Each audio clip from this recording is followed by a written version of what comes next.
১ ঘন্টা আগেই জননেত্রী শেখ হাসিনার একটি প্রেস কনফারেন্স ছিল। সেখানে প্রায় ৩৬০ জনের মতো সাংবাদিক ছিলেন। উনারা সরাসরি ওখানে প্রশ্ন করেছেন, কথা বলেছেন। তো এই বিষয়গুলো পুরোটা নিয়ে আমরা কথা বলার জন্য আমাদের স্টুডিওতে আছেন আমাদের চন্দন দা। উনি জ্যেষ্ঠ একজন সাংবাদিক এবং আপনারা সকলে জানেন নর্থ ইস্ট নিউজের সংবাদ পরিবেশন করেন। তো উনার কাছ থেকে সরাসরি যাব। চলেন সরাসরি উনার কাছে যাই। নমস্কার দাদা, কেমন আছেন? আমি ভালো আছি, থ্যাংক ইউ।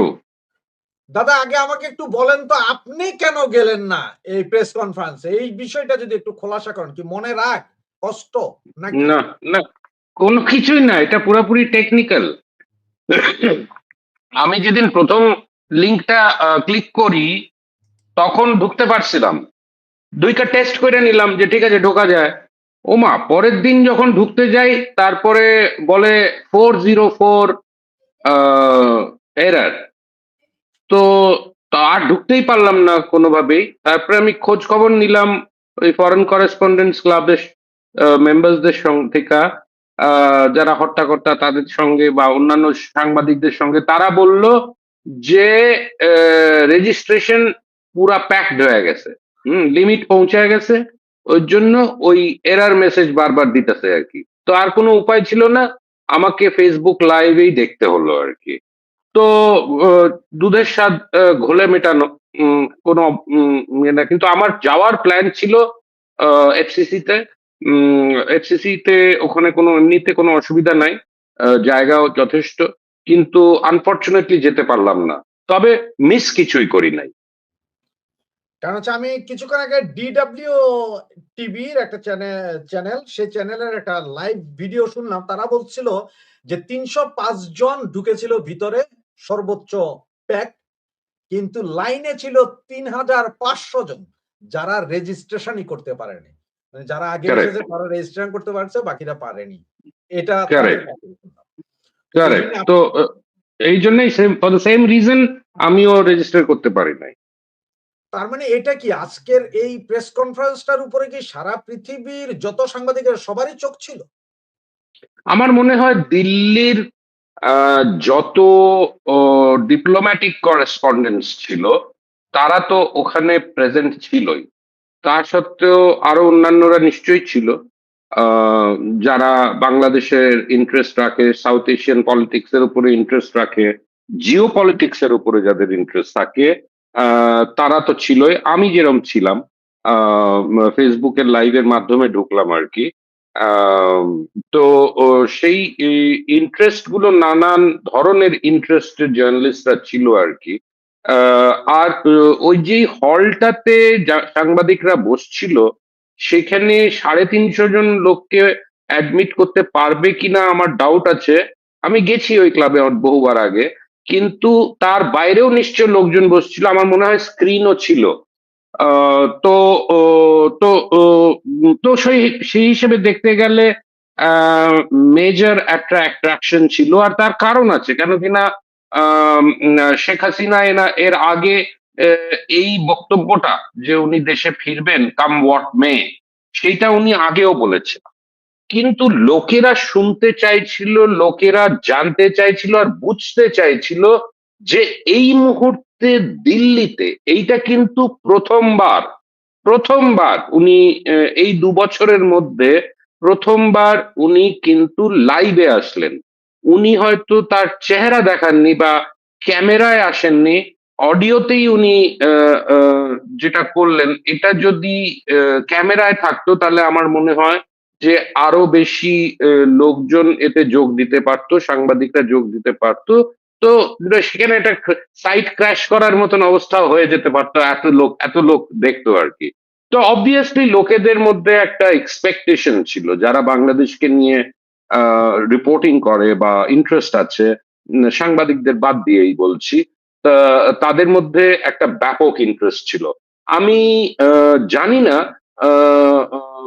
মানে আমি শিওর না যে বাংলাদেশে এই যে লাইভ ফিডটা, সেটা যে সরকার আছে আর কি, তারেক রহমানের সরকার, বিএনপি সরকার, ওনারা এটাকে কনসিয়াসলি ব্লক করেছে কিনা।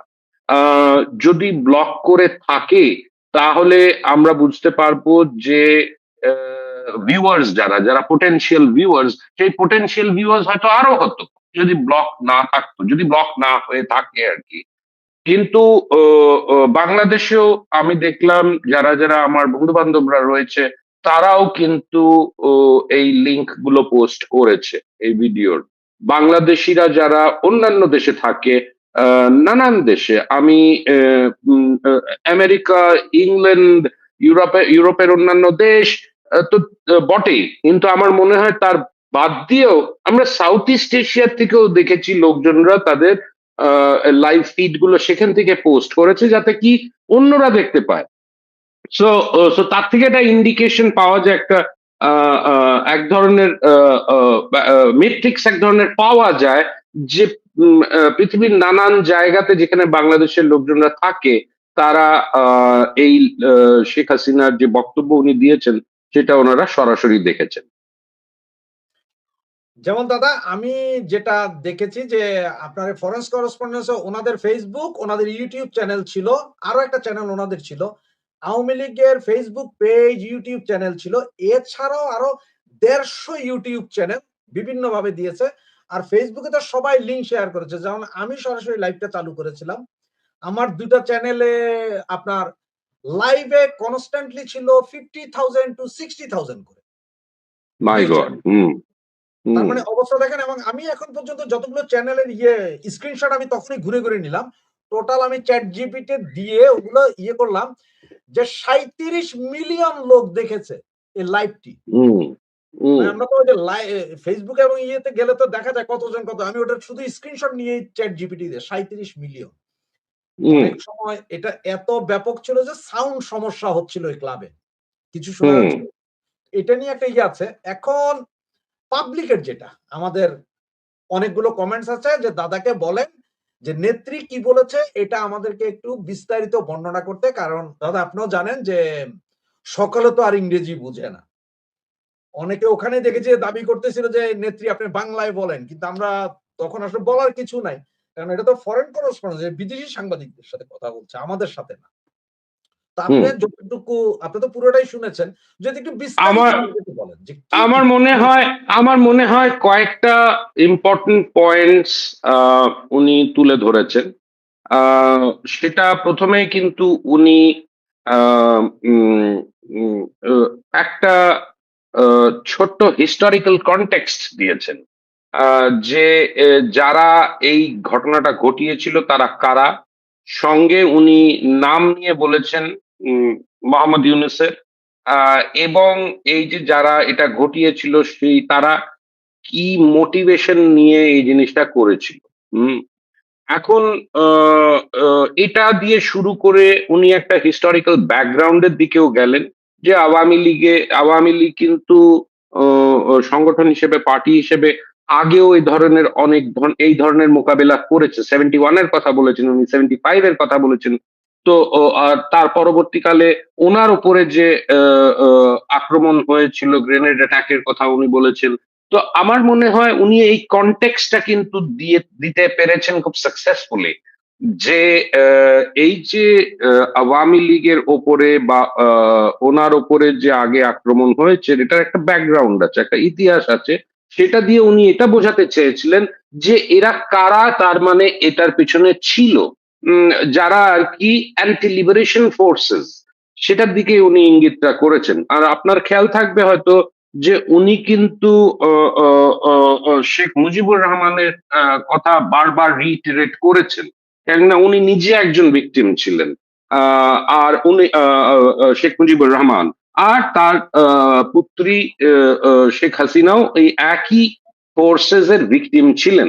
আমার মনে হয় যে উনি এই কনটেক্সটটা সেট আউট করার পেছনে এটাকে খুব স্ট্র্যাটেজিক্যালি এই এই এই প্লে- এই এই ন্যারেটিভটাকে উনি সামনে আনতে পেরেছেন। আমার মনে হয় এই প্রেস কনফারেন্সে আর তার সঙ্গে যার ওনার যে বক্তব্য, এইটাই একটা বড় হাইলাইট। আর উনি এই জিনিসটাকে আহ, আহ, অনেক বেশি এমফেসিস দিয়েছেন যে এই যে ফোর্সেসরা আছে এখন বাংলাদেশে, অ্যান্টি লিবারেশন ফোর্সেস, তাদের কিভাবে আওয়ামী লীগ আগামী দিনগুলোতে মোকাবেলা করবে। আমরা একটা ইন্টারেস্টিং জিনিস ওনার বক্তব্যের বাইরে যদি একটু যাই আমরা, যে উনিও সেটা বলেছেন, না বলার মধ্যেই উনি বলেছেন যে আওয়ামী লীগ যদি দেশে ফেরে, তাহলে আওয়ামী লীগ, এটা না বলা, এটা ইমপ্লয়েড যে আওয়ামী লীগ কোনো সংঘাতের দিকে যাবে। হুম এটা একটা ইন্টারেস্টিং ইন্ডিকেশন, একটা সিগন্যাল। আর আরেকটা হচ্ছে যে আমাদের যে এডুকেশন মিনিস্টার ছিলেন আগে আওয়ামী লীগ সরকারে, উনার যে রিটেন স্টেটমেন্ট উনি পড়ে শোনালেন, ওটা তো অত্যন্ত বেশি কনসিলিয়েটরি একটা মেসেজ উনি ওটার মাধ্যমে দিলেন, যে আওয়ামী লীগ কোনো কনফ্রন্টেশন অফ পলিটিক্স এর মধ্যে যেতে চায় না, রাদার পলিটিক্স অফ কনফ্রন্টেশন এর মধ্যে যেতে চায় না, কোনো ধরনের সংঘাতের মধ্যে যেতে চায় না, কোনো ধরনের ইন্টার পার্টি কোনো ভায়োলেন্সের মধ্যে যেতে চায় না। আওয়ামী লীগ একটা কনসিলিয়েটরি অ্যাপ্রোচ নিয়ে যেতে চায়। আর আমার মনে হয় যে এটাই একটা ম্যাচিওর ওয়ে অফ থিঙ্কিং। আর সেটা যদি অ্যাকশনে পরিবর্তন হয়, তাহলে আমার মনে হয় যে এইটা আওয়ামী লীগের কাছে যে যে যেটা আওয়ামী লীগের দল ক্লেম করে যে তাদের এখন কনসিডারেবল সাপোর্ট আছে জনতা, পাবলিকের থেকে, আমার মনে হয় সেটা যদি আওয়ামী লীগ অ্যাডপ্ট করে a non violent form of politics, তাহলে আমার মনে হয় আওয়ামী লীগের যে পলিটিক্যাল স্টক বাংলাদেশে আছে সেটা কিন্তু আরো বেড়ে যাবে। এর বাইরে যেটা আমি নোটিস করলাম ওনার বক্তব্যে, উনি কয়েকটা জিনিস আনসেইড রেখে দিয়েছেন। সাংবাদিকদের নানান ধরনের প্রশ্ন হয়েছে, সাংবাদিকদের প্রশ্ন হয়েছে প্রথম প্রাইমারিলি, অনেকে ইন্টারেস্টেড ছিল যে ওনার একটা নির্দিষ্ট কোনো ডেট উনি অ্যানাউন্স করবেন কিনা আজকে প্রেস কনফারেন্সে, সেটা উনি করেননি, আর সেটা এক্সপেক্টেডও ছিল যে উনি করবেন না for strategic, political strategic reasons. আমার মনে হয় ওটা একটা হাইলাইট। দ্য সেকেন্ড হাইলাইট যেটা উনি আহ, আহ, আহ, না বলে অনেকটা বুঝিয়ে দিয়েছেন, যে এই যে যেটা 2024 অগস্ট 5 তারিখে যেটা ঘটলো, সেটা কিন্তু একটা, আমি বলছি এটা, সেটা হলো একটা, এটা আমার অ্যানালিসিস, আর এটা আমি আগেও বলেছি, যে এটা একটা রেজিম চেঞ্জ অপারেশন ছিল, যেটার পেছনে মার্কিন যুক্তরাষ্ট্র ইনভলভ ছিল। এখন এটা আনডিনায়াবল, জিওপলিটিক্যালি দেখতে গেলে এইটাই অবজেক্টিভ ছিল মার্কিন যুক্তরাষ্ট্রের। আর সেটাকে উনি কিন্তু এবার আর মুখ ফুটে বলেননি।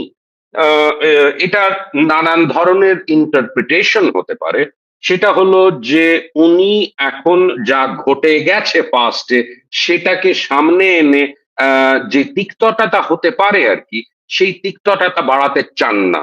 উনি ওই যে বললাম, যে ওনার আগে যে বক্তা ছিলেন আর কি, উনি যেটা এক্সপ্রেস করলেন যে আওয়ামী লীগ কোনো ধরনের কনফ্রন্টেশনের মধ্যে দিয়ে যেতে চায় না, সেটা শুধু ডোমেস্টিক পলিটিক্স এর মধ্যেই না, আমার মনে হয় সেটা হয়তো জিও পলিটিক্যাল লেভেলেও আর কি, যারা বিগ পাওয়ার্স আছে, যারা এই এই এই পার্টিকুলার রেজিম চেঞ্জটা ঘটিয়েছে, তাদের সঙ্গেও হয়তো ওই ধরনের কনফ্রন্টেশনে যেতে চায় না। কেন কিনা তার পলিটিক্স, তার পার্টির যে যারা সাপোর্টার্স আছে, ক্যাডার্সরা আছে, তাদেরকে যে আবার জাগিয়ে তুলতে হবে, সেটার জন্য কিন্তু ওনাদের এই কনসিলিয়েটরি যে মুভস গুলো হচ্ছে, তার মাধ্যমেই তারা হয়তো সেই জিনিসটা অ্যাচিভ করতে পারে। আহ, এখনো কিন্তু আমরা জানি না যে উনি কবে যাবেন, আদৌ সত্যি করে যেতে পারবেন কিনা, ওনার সামনে আর কি কি অবস্টেকলস থাকতে পারে। We do not know, we can guess, but we do not know. তো আমার মনে হয় this is a good strategy, যে উনি চটাতে চাইছেন না বড় পাওয়ার্সদের। উনি এটাও বলেছেন, রিটারেট করেছেন বারবার ইন ডিফারেন্ট ওয়েজ, যে ভারতের সাপোর্টটা ওনার জন্য অত্যন্ত জরুরি, আগেও ছিল, এই মুহূর্তেও আছে। তার মানে যেটা আমি যেটার মানে বুঝতে পারলাম সেটা হলো যে উনি এখনো কিন্তু অনেকটা হয়তো ডিপেন্ডেন্ট হতে পারেন ভারতের কি পজিশন থাকবে, কি রোল থাকবে আগামী দিনগুলোতে। ওনার স্পেশালি উনি যদি সিরিয়াসলি কনসিডার করে থাকেন ডিসেম্বরে ফেরার দেশে, তাহলে ভারতের কি রোল থাকবে, ভারত কিভাবে এই যে একটা টানাপোড়ার মতন রয়েছে মার্কিন যুক্তরাষ্ট্রের যারা এজেন্সিজ আছে, যারা অফিসাররা আছে, তারা তাদের সঙ্গে কিভাবে ডিল করবে বাংলাদেশ আওয়ামী লীগ বা শেখ হাসিনা, সেই জিনিসটাকে যাতে একটা রাইট ট্র্যাকে থাকে, আমার মনে হয় উনি সেটাই এনশিওর করার চেষ্টা করছেন। সো এখনো আমাদের হয়তো অনেক কিছু দেখা বাকি আছে। আমার যেটা মনে হয়, উনি যখন প্রথম ফরেন করেসপন্ডেন্টস ক্লাবে ওনাকে যখন ডাকা হয়েছিল একই ধরনের একটা এক্সারসাইজে, তখন একটা ডিফারেন্স ছিল, তখন একটা পয়েন্ট হাইলাইটিং এলিমেন্ট ছিল, সেটা হচ্ছে উনি একটা স্টেটমেন্ট রিড আউট করেছিলেন। কিন্তু এবার উনি ডাইরেক্টলি ইন্টারঅ্যাক্ট করেছেন সাংবাদিকদের সঙ্গে, সাংবাদিকরা প্রশ্ন করেছেন, উনি সেটার উত্তর দিয়েছেন। এবং এটাও প্রমিস করা হয়েছিল যে যেই প্রশ্নগুলোর উত্তর উনি দিতে পারেননি, সেগুলো ইমেলের মাধ্যমে ওনাকে দিলে উনি সেগুলোর উত্তর সেই সাংবাদিকদের আবার থ্রো ব্যাক করে দিতে পারবেন, আনসার্স গুলো। তো নেট নেট আমার মনে হয় একটা গ্রাজুয়েটেড মুভ, একটা গ্রাজুয়েট হচ্ছে আওয়ামী লীগের পক্ষে। আহ, আর হয়তো আগামী দিনে আমরা ওনাকে ডাইরেক্টলি ভিডিওতেও দেখতে পারবো। এটার উপরে ডিপেন্ড করবে অনেকগুলো ফ্যাক্টরস। সেই ফ্যাক্টরস গুলোর মধ্যে এখনই না গিয়ে আমার মনে হয় we can always expect another press conference sooner rather than later. তো দাদা, আপনার কথা শুনে যা মনে হলো যে আপনি বললেন যে সাবেক শিক্ষামন্ত্রী ব্যারিস্টার নওফেল চৌধুরী, মহিবুল ইসলাম নওফেল এবং নেত্রী শেখ হাসিনার কথার মধ্যে একটা জিনিস আপনি বারবার বললেন যে উনি এখন যেটা চাচ্ছেন সেটা হচ্ছে দেশের ভিতরে ডোমেস্টিক পলিটিক্স, দেশের ভেতরে আওয়ামী লীগ, ওই যে অনেকে এখন যেরকম প্রচার করে যে আওয়ামী লীগ আসলেই এই সবাইকে হত্যা করবে বা মেরে ফেলা হবে যারা আওয়ামী বিরোধী ছিল, উনি ওইটা ক্লিয়ার করে দিলেন যে না, তেমন কিছুই হবে না। তার মানে সকলে সহ অবস্থানে থাকবে, এটাই তো বুঝাতে চাচ্ছেন। আমার মনে হচ্ছে ওনারা, আওয়ামী লীগ এখন চায় না কোনো কনফ্রন্টেশনের মধ্যে যেতে। এটা কিন্তু ডোমেস্টিক পলিটিক্স এর মধ্যে যারা যারা প্লেয়ার্সরা আছে, যারা যারা অ্যাক্টার্সরা আছে, তাদের একটা মেসেজ যে আমরা কোনো ধরনের সংঘাতের মধ্যে যেতে চাই না।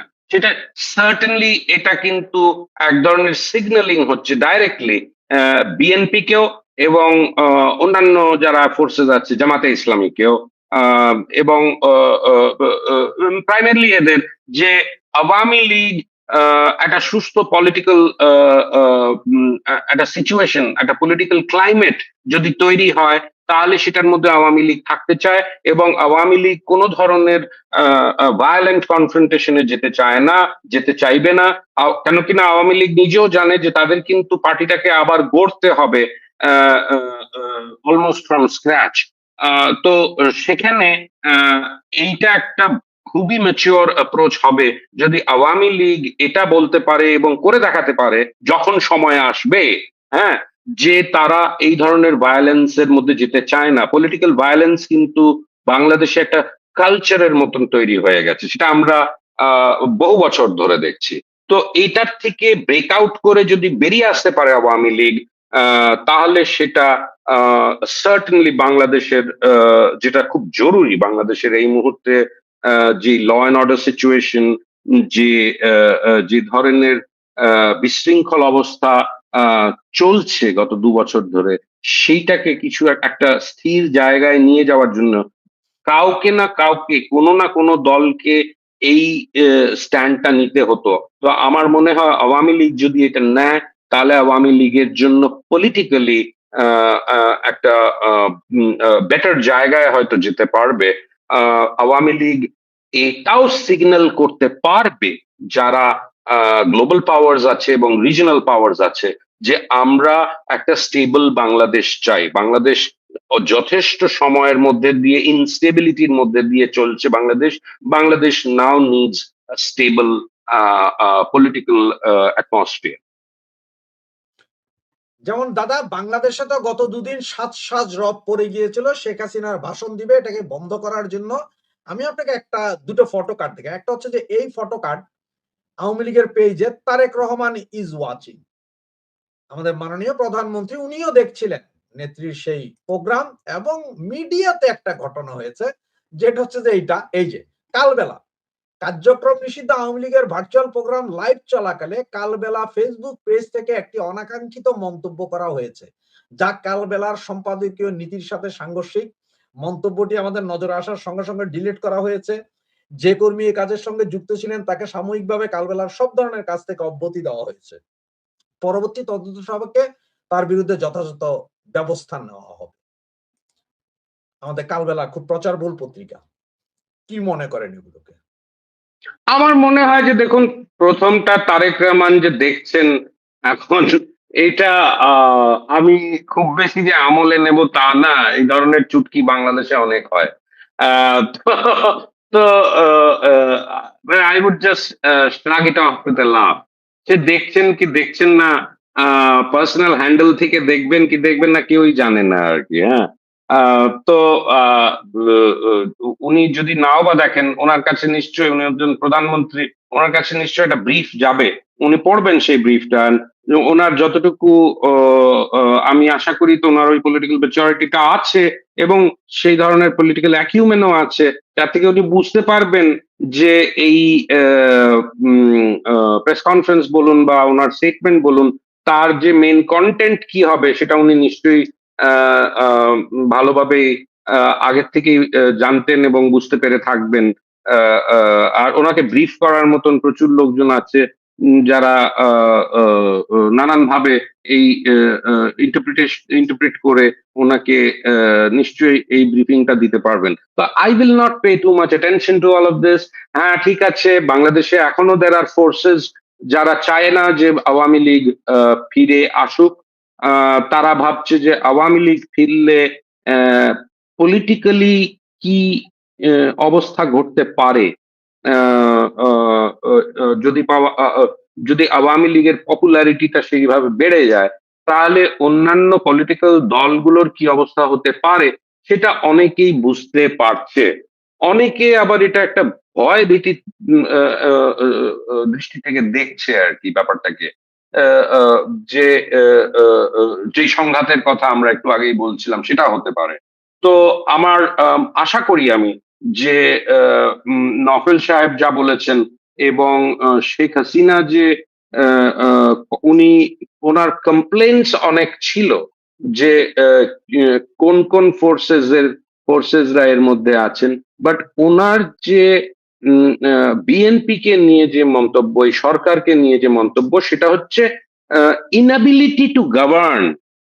হুম, সেই প্রজেক্ট, সেই পয়েন্টটাকে কিন্তু উনি বারবার হাইলাইট করেছেন ওনার বক্তব্যে। সেটা পলিটিক্যাল, সোশ্যাল এবং ইকোনমিক লেভেলে যেই ধরনের একটা ল্যাক অফ গভর্নেন্স হচ্ছে, উনি সেটার উপরে জোর দিয়েছেন।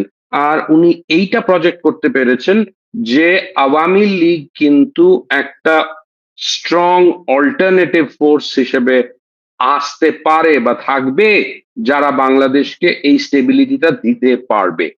তো এটাই হচ্ছে মেন থ্রাস্ট, যেটা ডোমেস্টিক পলিটিক্স এর তরফ থেকে, যেটা আমি ইন্টারপ্রেট করতে পেরেছি।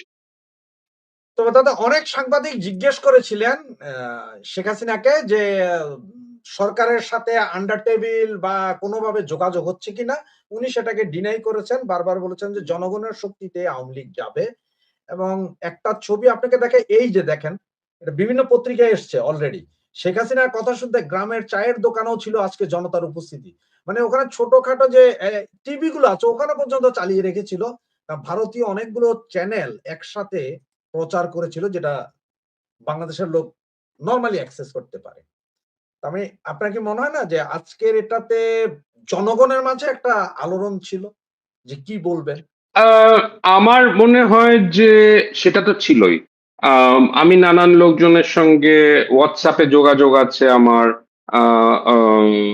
ফেসবুক মেসেঞ্জারে যোগাযোগ আছে। এটা একটা বড় কৌতূহল ছিল এবং একটা প্রশ্ন ছিল যে বাংলাদেশের সাধারণ মানুষ তারা এই জিনিসটাকে কিভাবে দেখছে এবং কিভাবে আহ, সেটাকে নেবে আর কি। তো আমার মনে হয়েছিল যে আহ, উম, কৌতূহল তো আছে। যেই ধরনের ফিগার আপনি বললেন সেটা যদি সত্যি হয়ে থাকে, 37 মিলিয়ন লোকজন যদি দেখে থাকে এটা, তাহলে certainly that's a huge number. আর আমার মনে হয় যে বাংলাদেশেও প্রচুর পরিমাণে প্রচুর সংখ্যায় লোক এটাকে সামহাও আদার দেখে থাকবে। যারা দেখতে পারেনি তারা কোনো না কোনো ভাবে এটাকে দেখেছে বা দেখবে। আগামী দিনগুলোতে রেকর্ডেড ভার্সনস গুলো দেখবে। তো এটার একটা পলিটিক্যাল ইম্প্যাক্ট তো হবেই। আর উনি যখন লাইভে এসছেন, ওনার চেহারা না দেখিয়ে উনি থেকেছেন, উনি প্রশ্ন নিয়েছেন। আর আপনাদের সবার মনে থাকবে যে উনি কিন্তু আহ, আহ, আহ, উম, বাকি প্রেস কনফারেন্সটা সজীব ওয়াজেদ জয়কে দিয়ে চলে গেছিলেন যে উনি রেসপন্ড করবেন। কিন্তু যেই ধরনের প্রশ্নগুলো আসতে শুরু করলো, আমার মনে হয় যে উনি আবার ফিরে এসে সেই প্রশ্নের জবাবগুলো দিয়েছেন। তাতে অনেকগুলো জিনিস বোঝা যায়। আমি যে জিনিসটা বলবার চেষ্টা করছি যে উনি ভেবেছেন যে এই প্রশ্নগুলোর জবাব শুধু উনিই দিতে পারবেন। অ্যান্ড আমার মনে হয় that's a very very good approach, that she is in command, she is in control, she knows what to say, how much to say. আর সেই জন্য সবাই খেয়াল করে থাকবে যে প্রেস কনফারেন্সটা হওয়া ছিল 7:30 অব্দি, সেটা কিন্তু তার আগেই শেষ হয়ে গিয়েছিল, উইচ ইজ ফাইন। ওনার যতটুকু বক্তব্য দেওয়ার ছিল উনি দিয়ে দিয়েছিলেন।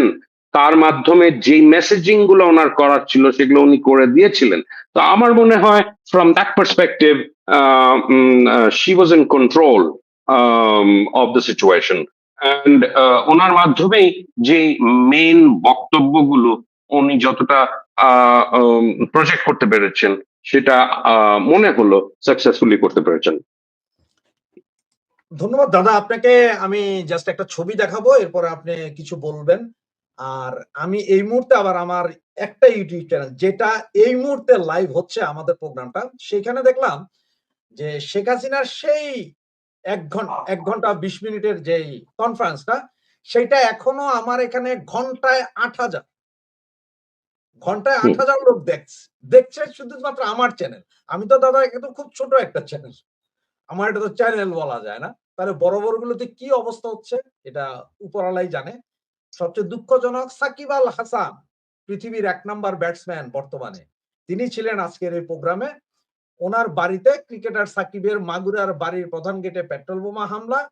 এখন কেউ বলছেন যে অলরেডি উনার বাড়িতে আবার আক্রমণ হয়েছে, আগুনও জ্বালিয়ে দিয়েছে। অবস্থাটা বুঝেন। তো আমার মনে হয় যে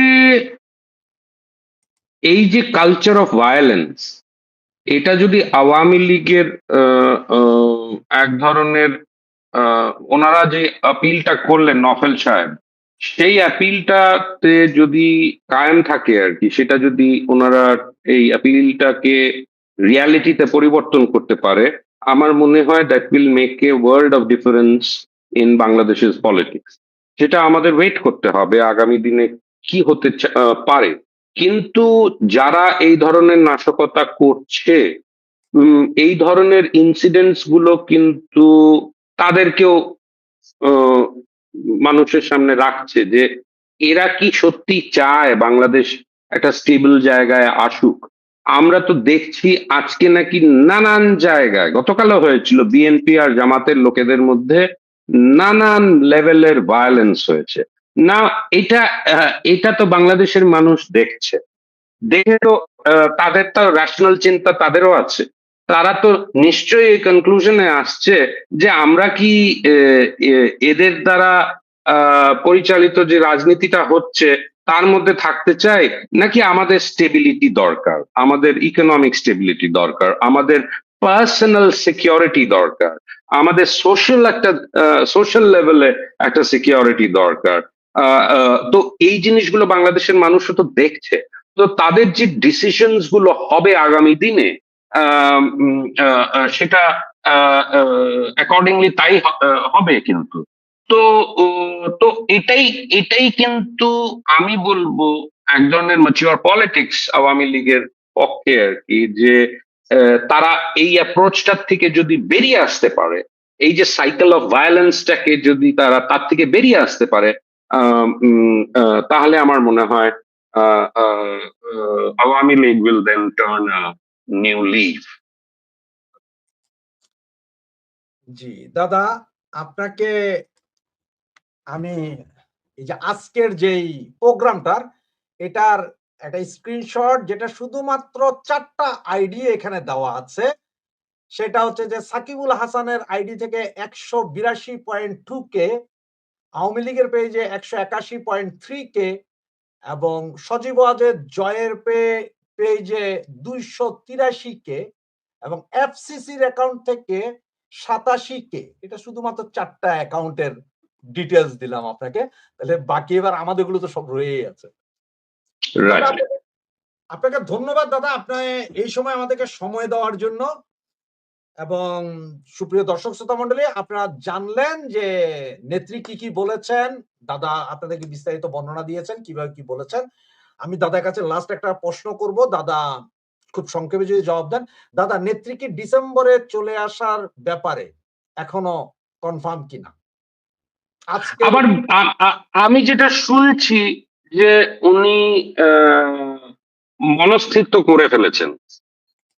তার সঙ্গে আমি শুধু একটাই জিনিস বলবো, উনি হয়তো খুব কনফিডেন্ট যে ওনার যারা হোস্ট আছে এই মুহূর্তে তারা নিশ্চয়ই ক্লোজার টু ডিসেম্বর তারা একটা পলিটিক্যাল একটা সিচুয়েশন তৈরি করতে পারবেন, যেখানে ওনার বিরুদ্ধে যে ধরনের অভিযোগ আছে বা ওনাকে যে আইসিটির তরফ থেকে মৃত্যুদণ্ডর ঘোষণা দেওয়া হয়েছে সেগুলো কিন্তু অনেকটাই হয়তো থাকবে না।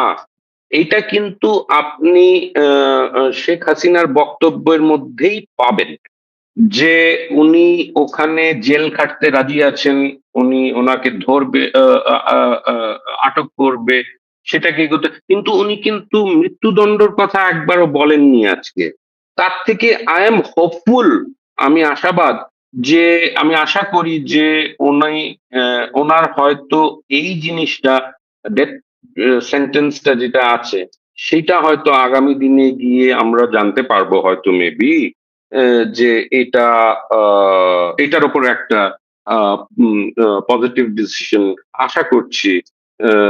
যে বাংলাদেশের যে এই যে সোকল্ড আইসিটি আর তারেক রহমান সাহেবের যে গভর্নমেন্ট আছে তারা হয়তো একটা জুডিশিয়াস ডিসিশনে যেতে পারবে। ধন্যবাদ দাদা আপনাকে। ধন্যবাদ সুপ্রিয় দর্শক শ্রোতা মন্ডলী। এতক্ষণ আপনারা ছিলেন। জি, দর্শক শ্রোতা মন্ডলী, আমরা প্রতিদিনই লাইভ করি এবং আমাদের এই লাইভে প্রতিদিনই দাদার মতন বিখ্যাত সাংবাদিকরাই আসেন, যারা বাংলা ভাষাভাষী কথা বলেন, বিভিন্ন যুক্তি তর্ক পরামর্শ দেন। তো আপনারা প্রতিদিনই লাইভ গুলো দেখতে পারেন। এবং দাদা আপনাকে অশেষ ধন্যবাদ যে এই সময় আপনি আমাদেরকে সময় দেওয়ার জন্য। শুভরাত্রি।